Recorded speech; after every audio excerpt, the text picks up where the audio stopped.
दीदी सारा दिन यही पढ़ती है, रात भर जाग जाके पढ़ती है। हम सोते हैं और ये रात भर जागती है। ना আমাকে অ্যাসিড পোকা কি করে দিছে এই যে হে গাইস হোয়াটসঅ্যাপ, আশা করি সবাই খুব খুব খুব ভালো আছো।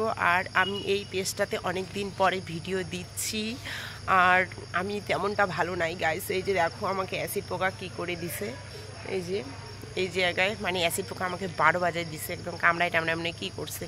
আর যেখানে যেখানে অ্যাসিড পোকা থাকে বা দেখা যায় সেখানে একটু সাবধানে প্লিজ থেকো।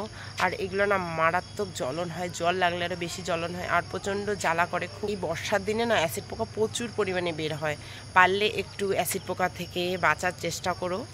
আর আমাদের নর্থ বেঙ্গল ইউনিভার্সিটির ক্যাম্পাসে প্রচুর পরিমাণে অ্যাসিড পোকা, মানে আর কি বলবো, একমাত্র মানে রাস করতেছে এই বর্ষার দিনে অ্যাসিড পোকা। মানুষের থেকে মানে অ্যাসিড পোকা বেশি। আমি প্রতিদিন 2-3টা করে অ্যাসিড পোকা মারি, এরকম অবস্থা হয়েছে। আর এই যে শেষে আমাকে একদম শেষ করে দিছে অ্যাসিড পোকা।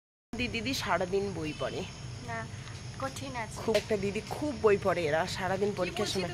আমি পরীক্ষার সময় तुम बहुत पढ़ाई करती हो। नहीं झूठे बहन, ऐसा मत बोलो। खूब বই পড়ে, দিন রাতই বই পড়ে। এই যে দিদি আমি যে ভিডিও বানাই रात भर जाग जाके पढ़ती है। हम सोते हैं और ये रात भर जागती है। ना एकदम ना, एक्टिंग मत करो, इतना भी है, इतना तो मत। मैं बहुत जल्दी सोती हूँ, व्यूअर्स के सामने इतना जरूर बोलती हो तुम। मैं बहुत जल्दी।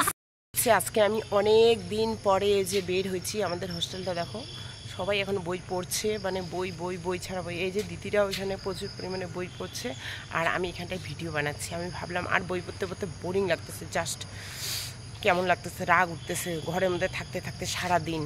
আর পরীক্ষা চলতেছে এখন না, তার জন্য কেউ বাইরে বের হয় না, সবাই একদম হোস্টেলের রুমের মধ্যে, কেউ ঘুমাচ্ছে, কেউ বই পড়তেছে, যে যা ইচ্ছা করতেছে।